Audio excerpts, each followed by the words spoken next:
네, 오늘은 에베소서 2장 11절에서 13절 말씀을 통해서 유대인, 이방인, 피로 사신 교회라는 제목으로 말씀을 같이 나누고자 합니다. 에베소서는 우리가 이제 옥중서신으로 읽어가고 있습니다. 수신자는 에베소 성도들 그리고 이제 신자들이라고 이제 나와 있고요. 우리가 이제 1장부터 계속 봤습니다. 1장은 삼위일체 하나님의 구속 사역, 아버지 하나님, 아들 하나님, 성령 하나님의 구속 사역에 대해서 이제 이야기했고, 그리고 이제 이러한 것들을 잘 알게 하기 위해서 바울이 이제 성도들을 위해서 이제 기도를 하게 됩니다. 그다음에 이제 2장에서는 이제 1절에서 3절에 성도들의 현재와 과거에 대해서 이제 나왔다고 이제 말씀을 드렸습니다. 1절에서는 지금 범법과 죄들로 인해서 죽었던 우리가 살아났다, 살리셨다라는 내용을 이제 이야기를 했고요. 그 다음에 이제 그 2절, 3절에서 이제 과거에 대한 내용이 나온다고 말씀을 드렸습니다. 그 다음에 이제 지난주에는 4절에서 10절을 통해서 과거에서 현재로 바꾸신 그 하나님에 대해서 이제 나왔었습니다. 그래서 우리를 긍휼히 여기시고 큰 사랑을 베푸셨다라고 이제 말씀을 했고요. 그리고 우리를 그리스도와 함께 살리셨다. 그리고 그 다음에 우리를 하늘의 처소에 앉히셨다라고 이야기했습니다. 그래서 이제 두 번째와 세 번째 나와 있는 것은 영적으로 우리를 영적으로 살리시고 하늘로 그 영적인 하늘의 처소에 앉히셨다라고 이제 말씀을 하셨습니다. 그래서 이제 왕국의 시민권 그 신분을 우리에게 주셨다라고 이제 보시면 됩니다. 우리가 물리적으로도 이제 우리가 죽으면 예수님 오시기 전에 죽으면 우리가 이미 하늘의 처소에 예약이 되어 있습니다. 그래서 이제 우리의 혼은 그쪽으로 이제 가게 되죠. 육은 이제 땅으로 묻히더라도 이제 그렇게 되는. 그런데 이러한 것들이 이미 영적으로 이 모든 것들이 이루어졌다. 예수 그리스도를 통해서 그 내용을 말씀을 합니다. 정말 놀라운 그 시민권입니다. 우리 이야기하는 그 미국 시민권 받기 위해서 정말 열심히 다들 노력하거든요. 시민권 받으면 너무 좋아합니다. 어디나 이제 다 갈 수 있는 거의 프리패스처럼 바울도 로마 시민권이 있었던 것처럼 지금은 그 미국 시민권이 굉장히 이제 뭐 선망의 대상이 되기도 이제 합니다. 그런데 그거와 비교할 수 없는 하나님 왕국의 시민권 그것을 우리가 받았습니다. 미국 시민권을 받기 위해서는 굉장히 노력을 많이 해야 됩니다. 영주권도 받아야 되고 그리고 오랫동안 살아야 되고 그 다음에 이제 되는데 이 하나님 왕국의 시민권은 돈으로 살 수도 없고요. 열심히 살아도 얻을 수 없는 그런 시민권입니다. 그런데도 그 귀한 거는 다른 시민권과도 비교할 수도 없는 그 왕국의 그 시민권입니다. 왕가의 제사장이고 선정된 세대다라고 이제 이야기를 하게 됩니다. 그 왕국에는요 눈물이 없다고 성경이 기록합니다. 괴로움이 없고요 영원한 생명이 보장되어 있는 곳입니다. 돈 걱정, 먹을 걱정 할 필요가 없습니다. 경제가 안 좋아지고 뭐가 안 좋아지고 이런 것들에 대한 걱정이 없고요. 슬픔이 없고 괴로움이 없다고 그리고 죽음에 대한 두려움이 없는 그러한 곳이 바로 새 하늘과 새 땅의 그 새 예루살렘으로 열리는 그곳입니다. 그 왕국에 우리는 가게 되는 그러한 시민권을 받은 놀라운 은혜 그것을 이야기하고 있습니다. 요한계시록 21장 1절에서 보시면 내가 새 하늘과 새 땅을 보았으니 이는 처음 하늘과 처음 땅이 사라졌고 바다도 다시는 있지 아니하였기 때문이더라. 그리고 4절에 이렇게 나옵니다. 또 하나님께서 그들의 눈에서 모든 눈물을 씻어 주시리라. 다시는 사망이 없고 슬픔도 울부짖음도 없으며 또 아픔도 다시는 없으리니 이는 이전 것들이 다 지나갔기 때문이라 하더라라고 말씀합니다. 아무것도 걱정할 필요가 없습니다. 집을 사야 되냐 말아야 되냐 이 걱정할 필요도 없고 아픔도 없습니다. 집값이 오를 거라는 걱정도 없고 떨어질 걱정도 없습니다. 왜냐하면 주님께서 처소를 마련하셨기 때문에 예수님께서 십자가에서 죽으시고 다시 부활하시고 승천하셨을 때 그때 가는 그 이유를 예수님께서 말씀하셨습니다. 우리를 위해서 처소를 예배하러 가셨다라고 말씀하셨기 때문입니다. 요한복음 14장 1절에서 3절에 보시면 너희는 마음에 근심하지 말라. 하나님을 믿고 또한 나를 믿으라. 내 아버지 집에 거할 곳이 많도다. 그렇지 않으면 내가 너희에게 말해 주었으리라. 내가 너희를 위해 처소, 맨션입니다. 우리가 말하는 흔히 말하는 맨션입니다. 처소를 예배하러 가노니 가서 너희를 위해 처소를 예배하면 내가 다시 와서 너희를 내게로 받아들여 내가 있는 곳에 거기에 너희도 있게 하리라라고 예수님이 약속을 하셨습니다. 십자가에 달리시기 전에 이 약속을 하시고 이 모든 것들을 십자가에서 다 이루시고 그리고 부활하시고 승천하셨습니다. 이렇게 이 내용들에 대해서 분명하게 성경이 이제 이야기를 하고 있기 때문에 우리는 그 놀라우신 그 시민권 이런 것들에 대해서 우리는 확신할 수가 있습니다. 그래서 이제 에베소서 2장 6절에서도 이 말씀이 나왔었습니다. 또 함께 일으키사 그리스도 예수님 안에서 우리를 하늘의 처소들에 함께 앉히셨다. 우리가 영적으로 이 모든 것들이 약속 받았다라고 이야기를 했다는 것이죠. 이 값진 것을요, 우리가 열심히 일하거나 돈을 많이 내서 대가를 내서 하는 것이 아니라 값없이 은혜로 선물로 주셨다. 믿음으로 우리에게 이 믿음으로 은혜로 이렇게 주셨다라고 이제 말씀을 하게 됩니다. 아무도 자신이 한 일을 자랑하지 못하게 하려 함이다라고 성경이 이야기를 했습니다. 그리고 이제 에베소서 2장 10절에서 거저 바꾸어 주신 그 신분이 있습니다. 이 신분을 우리가 에베소서 2장 10절에서 작품이라고 합니다. 하나님의 작품 이렇게 이야기를 하면서 우리는 하나님의 작품입니다. 왜 이런 것들을 하셨느냐?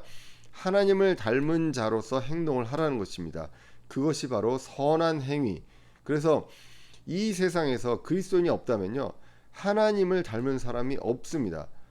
예수님 그리스도인이 없다면 모두 다 아담의 형상을 이어받은 그런 사람이고 하나님의 형상이 없는 그러한 사람들이라는 것입니다. 그러므로 이 세상에서 하나님의 자녀로서 하나님을 닮은 아버지를 닮은 자식으로 살아가라는 것입니다. 육신의 아버지가 아니라 이제는 하나님 아버지를 닮은 그 자녀로 살아가라는 것, 그분의 성품으로 살아가라.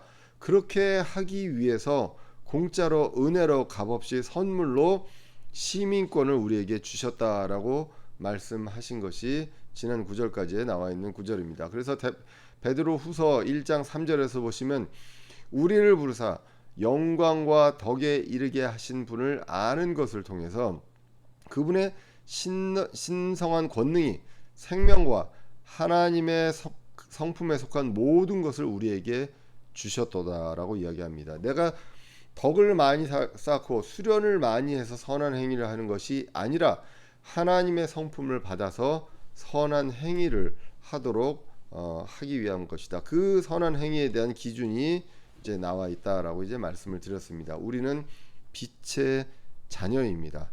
하나님의 자녀이자 빛의 자녀이기 때문에 이 빛의 자녀로서 빛이 하나님의 그 빛이 우리를 통해서 세상에 드러나야 되고 소금의 역할을 해야 한다고 이제 마태복음 5장 13절에서도 이제 말씀을 드렸습니다. 골로새서 4장 6절에서도 너희 말을 소금으로 간 맞춰 항상 은혜롭게 하라. 우리 말을 항상 은혜로운 말을 해야 합니다. 소금으로 맛을 간을 맞추어라 라고 이야기합니다. 적당히 간을 맞추어서 그래야만 너희가 각 사람에게 어떻게 마땅히 대답해야 할지를 알게 되리라 라고 말씀을 했습니다. 그래서 노블레스 오블리주를 실천해야 할 사람이 이 세상에서 누구냐? 가장 실천해야 할 사람이 바로 신자 그리스도인이라는 것입니다. 그리고 이제 오늘 본문으로 오게 됩니다. 바뀐 신분을 감사하고 도리가 무엇인지 알아야 하는데 그리고 나서 이제 과거를 기억을 해라. 다시 또 이야기합니다. 과거를 기억하라. 불신자였던 과거의 모습 그리고 그것을 기억하고 특별히 오늘 본문은요. 에베소 사람에게 이야기합니다. 에베소 사람아 너희의 과거를 기억하라 라고 이야기합니다. 1차적인 대상이 에베소 사람들이었기 때문에 그 에베소에 살고 있는 그 사람들에 대해서 이야기하면서 너희의 과거를 기억하라 라고 이야기를 하고 있습니다. 그들의 상황을 예로 들어서 구체적으로 너희들의 과거가 어떤지 1절에서 3절까지는 보편적으로 모든 사람들에 대한 그 과거를 얘기했다면 에베소인들아 너희들이 어땠던 사람들이냐라는 것들을 이제 보여주게 됩니다. 오늘 본문은요 세 부류의 사람들이 나오게 됩니다. 유대인이 나오고요, 이방인이 나오고 교회가 나옵니다. 여기서 이제 교회가 바로 너희라고 이제 나오게 됩니다. 사실 미국도 보면요 교회는 다 하나님의 교회잖아요. 예수 그리스도의 몸된 교회임에도 불구하고 미국에도 흑인과 백인과 유색인종이 같이 섞여서 예배를 드리는 그러한 교회가 그렇게 많지 않습니다. 백인은 백인들대로, 흑인은 흑인들대로, 뭐 유색인종들은 그렇게 따로따로 교회를 세워서 이제 예배를 드리는 경우가 많이 있습니다. 물론 특별히 이제 그런 이유들도 있겠지만 어떻게 보면 오늘 말씀으로 보면 같이 합쳐서 예배드리는 것이 맞지 않나 그런 생각을 할 수도 있습니다. 하지만 여러 가지 이제 어려운 점이 있는 것 같습니다. 최근에 이제 한국에서는 같은 민족임에도 불구하고 생각과 가치관, 성경에 대한 믿음이 아니라 자신의 어떤 인생에서의 어떤 가치관이 성경에서의 믿음과 이런 것들을 더 넘어서서 교회가 이제 따로 갈라지는 것들을 이제 많이 보게 됩니다. 안타까운 일들인데 오늘 본문은요. 하나님께서 갈라져 있던 사람들을 어떻게 모으셨는가에 대해서 에베소서 2장 이 후반부에서 이제 11절 이하에서 저 뒤까지 22절까지 이제 그러한 내용들에 대해서 이제 이야기를 하게 됩니다. 에베소 교회는요 다수가 이방인이었습니다. 그렇기 때문에 너희 에베소인들이 어떤 사람들이었느냐라고 얘기한다고 보시면 유대인이 아니라 이방인이었고 불신자였던 너희들에 대해서 한번 기억을 해봐라, 과거를 기억을 해봐라 라고 이야기를 하게 됩니다. 오늘 본문 이제 2장 11절에 보시면 그러므로 기억하라 너희는 지나간 때에 육체로는 이방인이요 손으로는 육체에 행하는 할례를 받아 할례자라 불리는 자에 의해 무할례자들이라 불리던 자들이라. 너희들이 육체로 어떤 사람들이었냐? 이방인이었다라는 것입니다. 과거 이 지나간 때 불신자였을 때라는 것입니다. 우리가 그 모습은요 신자였건 불신자였건 똑같이 이방인이죠. 그 지금 에베소인들이. 그러나 성경은 이야기합니다. 지나간 때에 너희들이 어떤 때였냐? 불신자였을 때 너희들이 이방인이었다라고 얘기합니다. 지금은 다르다라는 것을 이야기하고 있습니다. 자, 그래서 육체로는 이방인인데요. 누구의 관점에서 이방인입니까? 바로 유대인입니다. 그래서 육체에 의한 분류가 있었다. 불신자의 육체에 의해서 분류했을 때 너희들이 어디에 속했느냐? 이방인이었다. 그때는 지나간 때 유대인과 이방인만 있었는데 무엇이 다르냐? 육체의 표식이 다릅니다. 그래서 이 유대인을 여기서 뭐라고 표현합니까? 손으로 육체의 할례를 받은 자들. 예. 손으로 할례를 하죠. 그래서 이 유대인들의 표시가 있는 거죠. 선정된 그런 족속, 선택받은 구약에서 선택받은 그 족속이라는 것에 대한 그 표시로 할례를 받게 되는 것이죠. 그래서 이 유대인들로부터 경멸받는 무할례자들, 그 이방인들이었다. 너희들의 과거는 그러한 것이었다라는 것입니다. 오늘 11절의 본문의 뉘앙스가 어떻습니까? 그냥 육체적 표시만으로 다른 유대인들에 의해서 이방인으로 불린다라는 어떤 그 부정적인 이미지입니다. 그 육체의 할례 아무것도 아닌 그 할례자들 때문에 너희들이 무할례자라고 불렸던 그러한 사람들이다라는 것입니다. 아무것도 아닌 걸 가지고 유대인들은 무시했죠. 요한복음 4장에 보시면 사마리아인을 혼혈인이라고 무시하게 됩니다. 사도행전 15장에서 보시면 예루살렘 교회에서 논쟁이 벌어집니다. 무할례자들에게 구원이 있느냐, 이방인들 할례를 받지 않는 자들에게 구원이 있느냐. 만약 구원을 받으면 할례를 반드시 받아야 된다. 할례를 받지 않으면 구원을 받은 것이 아니다라는 그러한 논쟁들이 있었습니다. 그때 바울과 베드로가 증언을 하죠. 그 이후에 결정을 합니다. 이방인 중에 하나님께 돌아온 자들에게 할례라는 것들을 통해서 괴롭히지 말라. 꼭 할례 받아야 된다라는 것들을 통해서 괴롭히지 말라라는 것들로 이제 결론을 맺게 됩니다. 결국은 할례자나 무할례자나 하나님 앞에서 하나님을 받아들이는데 구별이 없다라는 내용으로 이제 그 성경이 이제 결론을 맺게 됩니다. 골로새서 2장 11절에 보시면 또한 그분 안에서 그리스도의 할례로 말미암아 육신의 죄들에 속한 몸을 벗어버림으로 손으로 하지 않은 할례로 할례를 받았느니라. 아까 그 에베소 2장 11절에서는 손으로 한 할례를 받은 할례자들이라고 이야기했습니다. 거기에서 무할례자들로 받았지만 지금 여기는요. 그 손으로 하지 않은 할례, 그리스도의 할례를 통해서 이제 구원받은 이제 신자가 되었다라는 것입니다. 그런데 과거에는 육체로 이방인이었고 무할례자였다라고 성경이 얘기합니다.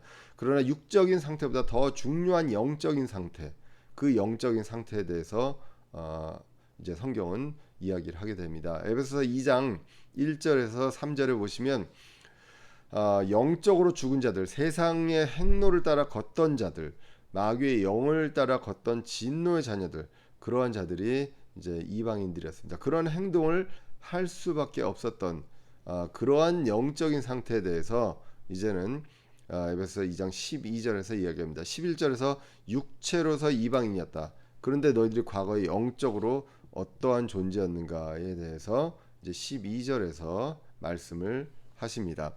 2장 에베소 2장 12절을 보시면 그때 너희는 그리스도 밖에 있었고 이스라엘 연방 국가 밖에 있던 외인들이며 약속의 언약들에서 분리된 낯선 자여 세상에서 소망도 없고 하나님 밖에 있던 자들이었으나라고 이제 성경이 말씀을 합니다. 그래서 이렇게 영적으로요. 예수님 그리스도 안에 있어야 되는데 성경에서는 이제 그리스도 밖에 그리스도 안에를 이제 에베소서 2장과 이제 구분하게 되죠. 그래서 오늘 선물에서 그리스도 밖에 있었고 이스라엘 연방 국가 밖에 있었고 그리고 외인들이었고 약속의 언약들에 분리된 낯선 자였다라고 이제 성경이 이야기를 합니다. 그래서 오늘 본문에서 이야기합니다. 기억해야 할 과거가 뭐냐라는 것이죠. 육체적으로 이방인이었다 그런 것도 있습니다. 하지만 그리스도 밖에 있었던 자들이다. 영적으로 그리스도 밖에 있었던 자들이다라고 성경이 기록합니다. 신자는요 그리스도 안에 있는 자입니다. 지나간 때 밖에 있었고요. 영적으로 죽은 자는 그리스도 밖에 있는 자들이다라는 것을 알 수가 있습니다. 요한일서 5장 20절에 보시면 또 하나님의 아들이 오셔서 우리에게 깨달음을 주사 우리가 진실하신 분을 알게 하셨음을 우리가 알며 또 우리가 진실하신 분 곧 그분의 아들 예수 그리스도 안에 있음을 아노니 이분은 참 하나님이시오 영원한 생명이시니라라고 이제 성경이 기록을 하고 있습니다. 그리고요. 이제 그리스도 안에 있음을 안다라고 하는 것이죠. 그리고 이제 로마서 8장 1절 2절에서도 신자는 그리스도 안에 있다는 말씀을 증거합니다. 8장 1절에 보시면 그러므로 이제 그리스도 예수님 안에 있는 자들에게는 정죄함이 없나니 그들은 육신을 따라 걷지 아니하고 성령을 따라 걷느니라. 8장 2절에 이는 그리스도 예수님 안에 있는 생명의 성령의 법이 죄와 사망의 법에서 나를 해방시켰기 때문이라. 그리스도 메시아에 대한 지식도 없었고 그분을 통한 구원도 몰랐던 그 상태, 그분 안에 있었던 적이 없었던 그런 상태, 그분 밖에 있었던 상태에서 신자는 이제 그리스도 안으로 들어오게 됩니다. 그런데 과거에는 영적인 위치는 어디였느냐? 그리스도 바깥에 있었던 그런 자들이었다. 그러니까 영적으로도 외인입니다. 이 영적으로도 사실은 이방인이었던 것이죠. 그것을 이야기합니다. 그리고 이제 2절에 그 오늘 12절에서도 두 번째로는 이제 외인이라고 얘기합니다. 육적인 위치로도 외인이었습니다. 이걸 이제 영어로 에일리언이라고 하죠. 에일리언, 외계인 뭐 이럴 때 쓰는 것처럼 어떤 경계 밖에 있었던 지구의 경계 밖에 있었던 사람이 외계인이었던 것처럼 어떤 기준이 되는 경계 밖에 있었던 외인이었다. 육적인 위치가 그랬다라고 기록을 하고 있습니다. 오늘 본문을 다시 보시면 그때 너희는 그리스도 밖에 있었고 이스라엘 연방 국가 밖에 있던 외인들이며 약속의 언약들에서 분리된 낯선 자여 세상에서 소망도 없고 하나님 밖에 있던 자들이었으나라고 이제 나온다는 것이죠.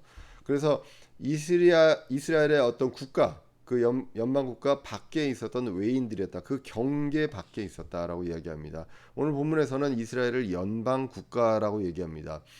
Commonwealth라고 얘기하는데 주로 그 더 Commonwealth 하면은 영국 연방, 영연방을 이야기하거든요. 그래서 연방 국가에 대한 뜻이 의미가 영어로 Commonwealth입니다.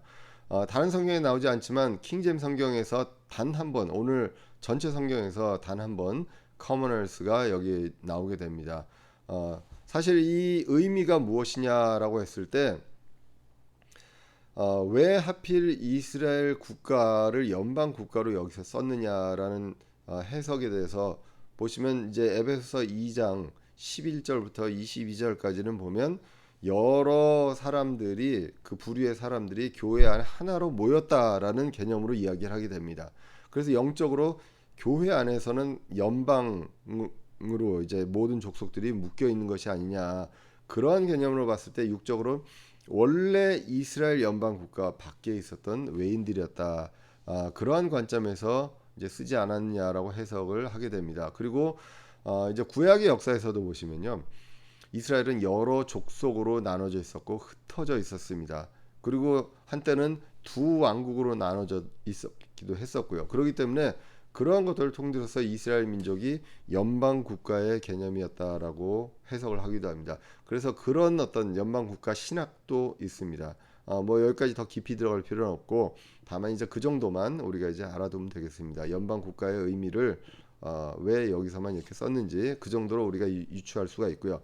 그래서 이제 중요한 거는 이스라엘의 어떤 국가라는 그 경계 밖에 있었던 이스라엘이라는 어떤 그 민족, 여러 그 지파가 있었던 그 민족, 그 밖에 있었던 외인들이다라고 이제 성경은 이야기를 하고 있습니다. 그 에베소인들은 그러한 관점에서 피가 섞여 있었던 것도 아니고요. 이스라엘 민족들하고 완전히 거기 경계 밖에 있었던 외인 에일리언이 있었다라고 육적인 위치가 그렇다고 이제 말씀을 합니다. 그리고 이제 세 번째로 약속의 언약들에서도 분리된 자다. 계속 분리가 나옵니다. 그리스도로부터 분리돼서 밖에 있었고요. 이스라엘이란 연방 국가의 경계에서도 분리돼서 밖에 있었던 사람이고 약속의 언약들에서도 분리된 낯선 자들입니다. 예수님, 하나님, 그리고 그 하나님 입장에서도 낯선 자들, 그러한 자들로서 이제 버려졌던 그러한 자들이 이제 너희들이다라고 이야기합니다. 이스라엘의 언약과도 분리되었다. 이스라엘에게 약속하신 그 언약들과도 분리되었다. 구약에서 보시면 메시아의 계보를 이어받고요. 말씀을 위탁받은 선택받은 민족이 바로 이스라엘 민족입니다. 그 외에는 다 외인이었죠. 그 이스라엘 민족의 그 어떤 은혜가 무엇이냐? 약속을 받은 자들이다라는 것입니다. 근데 알아볼 수도 없고 낯선 자들, 그리스도 밖에 있었던 그런 낯선 자들이 바로 에베소인들이었다라는 것입니다. 그렇기 때문에 그 이스라엘 민족은 그런 약속과 또 유익과 의무가 있었던 그런 민족임을 성경은 이야기합니다. 로마서 3장 1절에서 2절에 보시면 그러면 유대인의 나은 점이 무엇이냐 혹은 할례의 유익이 무엇이냐 모든 면에서 많으니 주된 이유는 그들에게 하나님의 말씀이 맡겨졌다는 것이라 라고 말씀합니다. 그래서 우리가 아시다시피 성경 자체는 유대인들이 그 말씀을 보존해 왔습니다. 그것을 하나님께서 그들에게 맡겨 놓았다라고 이야기합니다. 그리고 이제 메시아 왕국에 대한 약속이 있습니다. 그것이 바로 하늘의 왕국이죠. 그래서 예수님도 땅에 오셔서 왕국의 복음을 유대인들에게 전했습니다. 왜냐하면 그것에 대한 약속을 받은 민족이었기 때문에 그것을 유대인들에게 전했던 것을 보게 됩니다. 그래서 영적으로요, 그리스도 밖에 있었고 육적으로 외인이었고요. 약속의 언약에서도 분리된 자들이었다라고 그 에베소인들에 대해서 너희들의 과거를 기억하라 하면서 이 세 가지를 이야기합니다. 그래서 그러므로 너희들은 어땠느냐? 세상에서 소망이 없던 자들이었다라고 에베소서 2장 12절에 이제 후반부에 나오게 됩니다. 세상에서 이방인으로서 불신자로서 주님의 그 약속의 소망이 없었기 때문에 소망이 없던 자들이다. 죽음 이후에 대한 소망이 없습니다. 그러기 때문에 우리는 불신자였을 때 모두 다 헛된 그런 것들을 쫓아가는 사람들이었습니다. 솔로몬의 전도서에서 나오면 이야기합니다. 모든 것들이 헛되고 헛되다라고 이야기하면서 오직 주님만을 바라보고 주님을 두려워해야 된다라고 이제 말씀을 하게 됩니다. 그러나 주님을 모르고 주님을 알지 못하고 구원에 대한 길을 모르는 사람들은 이 헛되고 헛된 것들만 추구하고, 그리고 그 헛된 것이라는 것을 나중에 알기 때문에 세상에 소망이 없는 자들이다라는 것이죠. 전도서 12장 8절과 13절을 보면 이렇게 기록합니다. 선포자가 말하노니 헛되고 헛되며 모든 것이 헛되도다 라고 이야기하고요. 13절에 보시면 우리가 전체 일, 그러니까 전도서 마지막에 12절에 우리가 전체 일의 결론을 들을지니 하나님을 두려워하고 그분의 명령들을 지킬지어다. 이것이 사람의 온전한 의무이니라 라고 말씀을 하게 됩니다. 그래서 헛되다로 끝나는 것이 아니라 주님을 두려워하고 주님의 명령을 지키는 것이 우리의 의무다라는 말씀을 하게 됩니다. 자, 그리고 이제 13절로 넘어가면 한때 멀리 떨어져 있던 너희가 이제는 그리스도 예수님 안에서 그리스도의 피로 가까워졌느니라. 이러한 모든 경계에서, 그리스도 밖에 있었고 이런 경계에서 멀어졌는데 이제 가까워졌다. 12절에서 그리스도 밖에 있었다라는 말씀을 하고요. 13절에서는 이제 그리스도 예수님 안에서라고 이야기합니다. 그래서 1장에서 얘기한 삼일체의 어떤 하나님의 구속 사역, 모든 것들이 그리스도 안에서, 그리스도를 통해서 이루어졌고요. 그것이 이제는 구체적으로 무엇으로요? 그것이 그리스도를 통한다는 것이 바로 그리스도의 피라는 것입니다. 그래서 그리스도의 피로 이제 가까워졌다라고 이야기를 하게 됩니다. 우리는 보통요, 예수 그리스도의 십자가의 죽음을 이야기하고 피를 이야기 안 하는 그러한 어떤 교단도 있고 좀 목회자도 있습니다. 그러나 예수님이 죽으신 것도 중요합니다. 하지만 예수님 십자가에서 죽으신 것보다 더 중요한 것이 무엇이냐? 예수님의 피라는 것입니다. 죽음만으로 충분하지 않고 그분의 피가 있다는 것입니다. 히브리서 9장 11절에서 14절에 보시면 그러나 그리스도께서 다가올 좋은 일들의 제사장으로 오시되 손으로 만들지 아니한 성막 곧 이 건물에 속하지 아니한 더 크고 더 완전한 성막을 통해 오셔서 염소와 송아지의 피가 아니라 자기 피를 힘입어 단 한 번 거룩한 곳에 들어가사 우리를 위하여 영원한 구속을 얻으셨느니라. 황소와 염소의 피와 암송아지의 죄를 부정한 자에게 뿌려 육체를 거룩히 구별하고 정결하게 하거든 하물며 영원하신 성령을 통해 자신을 점없이 하나님께 드린 그리스도의 피는 죽은 행위로부터 너희 양심을 얼마나 더 많이 깨끗하게 하여 살아계신 하나님을 섬기게 하겠느냐라고 이제 말씀을 합니다. 자, 그래서 이 피에 대해서 히브리서 9장에서도 계속해서 분명하게 동물의 그 피와 짐승의 피와 이제 비교하는 그런 내용들이 나오게 됩니다. 에베소서 1장 7절에서는 이렇게 기록합니다. 그 사랑하시는 자 안에서 우리가 그분 하나님의 풍성한 은혜에 따라 하나님의 피를 통해 구속 곧 죄들의 용서를 받았다. 십자가에서 흘리는 피로 멀었던 그 거리가 이제는 가깝게 됩니다. 그리스도와 하나님과 멀었던 그런 관계를 가깝게 하는 것이 바로 그리스도의 피라고 이야기합니다. 구약의 유월절을 통해서 어린 양의 피를 문기둥에 뿌리는 것을 통해서 이미 시청과 교육을 주셨고 이제는 십자가에서 흘리신 그리스도의 피를 통해서 이제는 하나님과 관계를 맺고 가깝게 되었다라는 것입니다.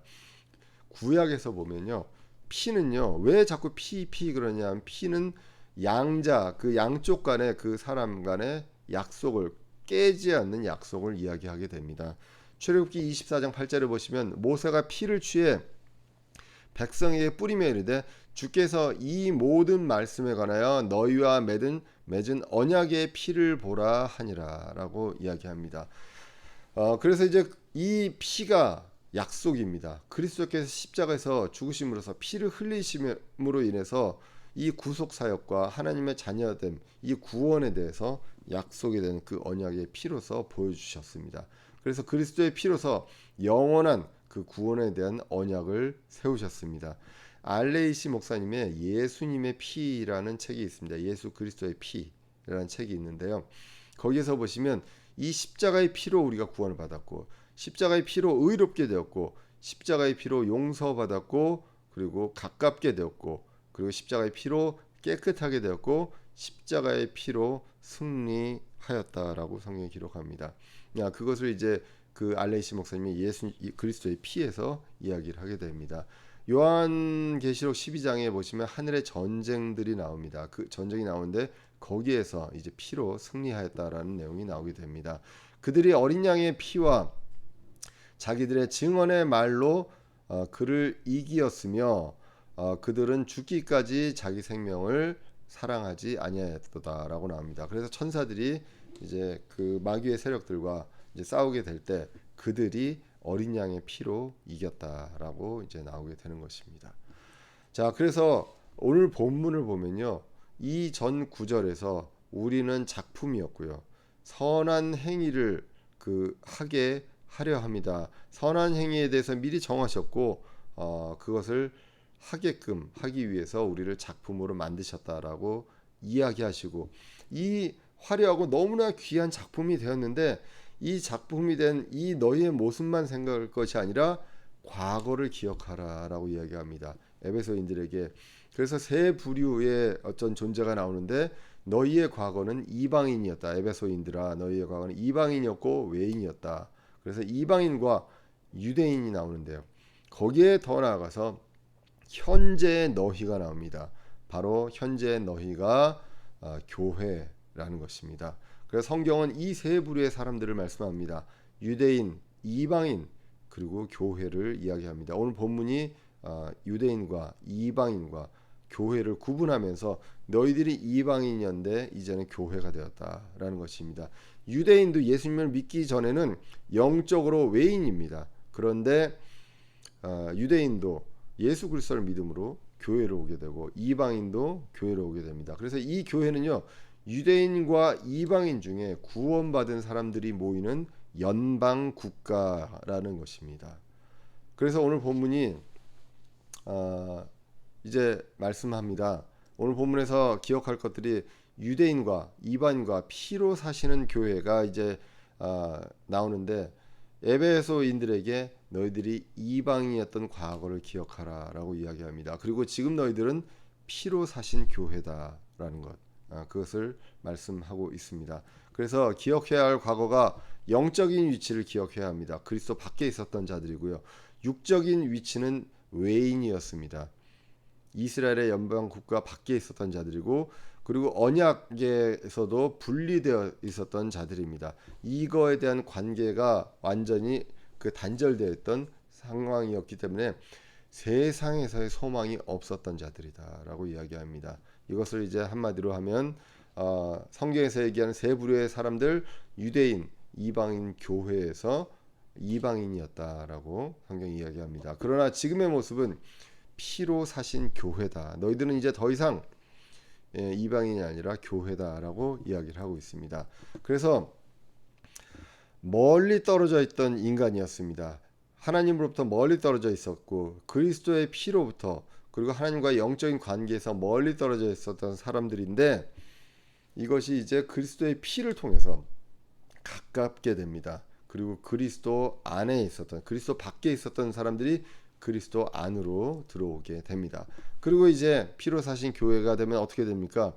세상에서 소망 없이 살았던 그 삶에서 이제는 주님 주시는 그 복된 소망이 있는 삶으로 바뀌게 됩니다. 그것을 오늘 성경이 이제 이야기를 하고 있습니다. 하늘의 처소와요, 영적인 복을 보장받은 사람이라고 오늘 에베소서 2장 전체에서 이제 이야기를 하게 됩니다. 그것이 이 땅에서 우리가 어떤 존재냐? 피로 사신 교회입니다. 더 이상은 이제 유대인이요, 이방인이요, 한국인이요, 일본인이요, 미국인이 아니라 땅에서 교회다라는 것입니다. 사실 오늘 성경에서도 얘기했지만 유대인들은 이방인을 멸시했습니다. 그러나 이제 교회가 되고 누구와 누구를 멸시하지 않는 그러한 연방 조직이 생기게 되었습니다. 지금은 우리가 코로나로 인해서요. 그리고 세상이 점점 이제 마지막 되어 가면서 혐오가 증가합니다. 서로가 서로를 미워하고 다른 가치관을 갖고 있는 사람들, 다른 생각을 갖고 다른 믿음을 갖고 있는 사람들을 증오하고 정말 죽이고 싶을 정도로 미워하는 그러한 시대로 가고 있습니다. 그리고 코로나가 있으면서 전 세계적으로 인종차별이 증가하고 있는 그런 상황입니다. 국내에서는 지역 감정도 있고요. 그리고 혐오도 굉장히 팽배하고 있습니다. 사람들이 서로를 너무나도 미워하고 정말 듣지 못할 말들을 많이 하는 그러한 시대에 있습니다. 그러나 우리 신자는요. 은혜로 받은 그 천국 시민권을 갖고 있는 신자들, 노블레스 오블리주를 실행해야 되는 우리 신자는 그런 소속과 신분으로 나뉘어지지 않습니다. 모두 다 육적 영적으로요. 그리스도와 멀리 떨어져 있었던 존재이지만 그리스도의 피로 가까워진 존재입니다. 하나님과 가까워졌습니다. 하나님과 관계가 가까워졌고 이러한 것들을 은혜의 선물로 받았고요. 그렇기 때문에 그 안에서 내가 조금 더 잘해가지고 이만큼 됐고 조금 더 못해서 이만큼 된 게 아니라 모두 다 자랑을 못하는, 자랑할 것이 없는 그냥 은혜로 받은 자들이기 때문에 모여있기 때문에 구별과 차별이 없는 교회가 되어야 한다는 것입니다. 그러한 신자의 모임이 되어야 한다는 것입니다. 혐오가 많은 세상입니다. 그리고 그런 세상에서 우리의 과거의 우리 상태를 기억하고 우리도 그와 같은 존재였다. 그러나 지금은 바뀌었지만 그러한 보잘것없는 존재였다라는 것들을 기억하라라는 것입니다. 그러면 이제는 달라진 우리를 인식하게 됩니다. 그리고 우리가 무엇을 감사해야 하고 지체들에게 어떻게 해야 할지를 알 수 있다는 것입니다. 그리스도 밖에 있었던 우리였습니다. 외인이었습니다. 소망이 없었는 우리였는데 이제는 180도 달라져서요. 우리는 이제 180도 달라져서 출신 성분과 배경과 상관없이 모두 다 은혜로 정말 높디 높은 신분을 가진 우리들이 되었다는 것입니다. 그렇기 때문에 이제는 인종으로 나뉘어지는 교회가 되어서도 안 되고 빈부로 나누어지는 교회가 되어서도 안 됩니다. 그리고 직업군으로 나누어지는 교회가 되어서도 안 되는 것입니다. 그 어떤 것도 성경 위에 그 믿음 위에 어떤 것들로도 나누어져서는 안 되는 것이 바로 교회입니다. 왜 그렇습니까? 우리가 은혜로 받은 그 그리스도의 피로 우리가 이 그리스도 안으로 들어왔기 때문입니다. 그 피를 기억하는 하나님의 교회가 되어야 하겠습니다. 마지막으로 고린도전서 10장 32절에서 33절을 읽고 말씀을 마치도록 하겠습니다. 고린도전서 10장 32절에서 33절입니다. 유대인들에게나 이방인들에게나 하나님의 교회에나 어떤 실족거리도 주지 말되 곧 많은 사람이 구원을 받도록 내가 내 자신의 유익을 구하지 아니하고 그들의 유익을 구하면서 모든 일에서 모든 사람을 기쁘게 하는 것 같이 하라라고 말씀합니다. 다 같이 기도하겠습니다.